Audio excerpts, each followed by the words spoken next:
ሰላም እንዴት ናችሁ? ሀሴት ነኝ ከሀሴት ቲቪ። ዛሬ ደግሞ የምነግራችሁ መልእክተኛው ስለማን ነው፣ ፍቅረኛውስ ማን ነበረች የሚለውን ሀሳብ ነው። መልእክተኛው በሰይፉ ሾው ላይ ቀርቦ ማንነቱን የት ተወልዶ እንዳደገ ምን እንደሚሰራ አሁን ላይ ያለበትን ሁኔታ የበፊት ማንነቱን እንዲሁም ደግሞ የበፊት ፍቅረኛውን ልጁን ማን እንደሆነ ተናግሯል። የመልእክተኛው የድሮ ፍቅረኛው ናንሲ በመባል የምታወቀው በማህበራዊ ሚዲያ ወይም ደግሞ ዮርዳኖስ ሽመልስ ብለን የምናውቃት የቀድሞ የኦርቶዶክስ እምነት ተከታይ አሁን ደግሞ የፕሮቴስታንት እምነት ላይ የምትገኝ እህታችን እሷ ነች። ቀሪውን ደግሞ በዚህ ቪዲዮ የምትሰሙት ይሆናል። መልእክተኛው እንዲህ ይላል። ደግሞ መልእክተኛው ማን ነው የሚለውን ባጭሩ ለመግለጽ መልእክተኛው ስሙ ስነ ጊዮርጊስ እሸቱ ይባላል። ለ5 ዓመት ያህል ፊቱን ደብቆ ሰርቷል።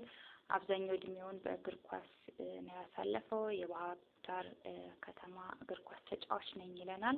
ባህር ዳር ከተማን ፕሪሚየር ሊግ አስገብተን መሬት ተሸልመናል። የባህር ዳር ከተማ ግብ ጠባቂ ወይም ደግሞ በረኛ ነው። እናትም አባትም የለውም። እናቴ ወይም ደግሞ አያቱ መነኩሴ ነች። እናትም አባትም የለውም። የአያት ደግነት አይቼ ስላደኩኝ ይሄን ስራ እንድጀምር ወይም ደግሞ የስጦታ ስራ እንድጀምር አበረታቶኛል ይላል። ቪዲዮ ላይ ትርፍራፊ ምግብ ከሚረዱት ሰዎች ጋር ሲመገብ ብዙ ጊዜ እናየዋለን። ግን ይሄ ታሪክ የራሴ ነው፣ ራሴ ስላሳለፍኩት ነው ይለናል። ሰዎች መልእክት ይልኩልኛል፣ የኔ ስራ ማድረስ ነው። ሀሳቡን አመጣሁት ብዬ ብዙ ምስኪኖች ተረዱ። ብዙ ሰዎች በሚሊዮን የሚቆጠር ብር ይገባላቸዋል አሁን ላይ ይለናል። አንድ ሰው ባላደራው ነኝ ብሎ አንድን አባት አጭበርብሯል።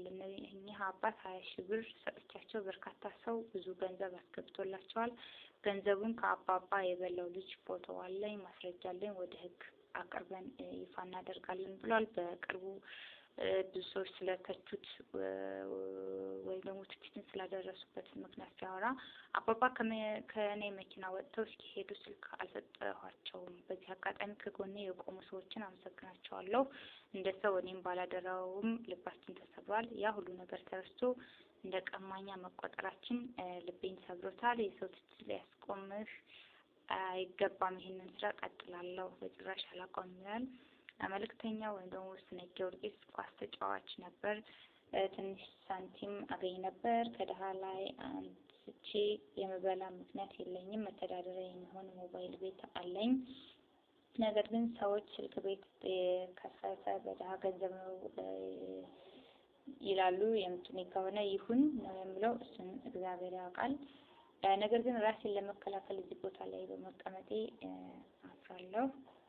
እንዲሁም መልእክተኛው ስለ ባላደራው ሲጠየቅ እኔና ባላደራው እንተዋወቃለን፣ እንዲሁም ደግሞ እንደ አርአያ ነው የሚቆጥረኝ ይለናል። ባላደራው የሚለውን ስም በጋራ ከኔ ጋር ተወያይተን አወጣ ነው። ፊቴን መግለጽ ተጽዕኖ ያሳድርብኛል ከዚህ በኋላ ለምሰራቸው ስራዎች ሲል ይናገራል። ስራ ቦታ ሰው መጥቶ እርዳኝ ብለኝ አልረዳም። ድንገት በመንገድ ስሄድ መንገድ ላይ ሰው መርዳት ግን ደስ ይለኛል። ይሄን ስራ የምሰራው ለነፍሴ ነው። ለምን የድሃ ገንዘብ ወስዳለሁ? ከአንዲት ጥሩ ሴት አምነን የሚባል አንድ ልጅ አለኝ ብሏል። ስለ ልጁ እናት እና ስለ ልጁ በተናገረበት ጊዜ አሁን ከልጄ እናት ጋር አብረን አይደለንም። እሱን የመሰለ ልጅ ስለሰጠችኝ አመሰግናታለሁ። ሁለታችንም የራሳችን ምዕራፍ ላይ ነን ብሏል። ስለ ትዳር ጓደኛው ሲያወራ እናቴ ዩኒቨርሲቲ ጽዳት ትሰራ ነበር። እኔም ቤት ማጽዳትና አትክልተኝነትን ሰርቻለሁ። የተራረፈ ምግብ እበላ ነበር። የቀን ስራ 1 ዓመት ተኩል 15 ብር የተከፈለኝ ሰርቻለሁ። በእርዳታ ስራው በጣም የሚሳተፉት የአረብ ሀገር ሴቶች ናቸው። የሚከፈላቸው ደሞዝ ከኔ በታች ነው ይላል።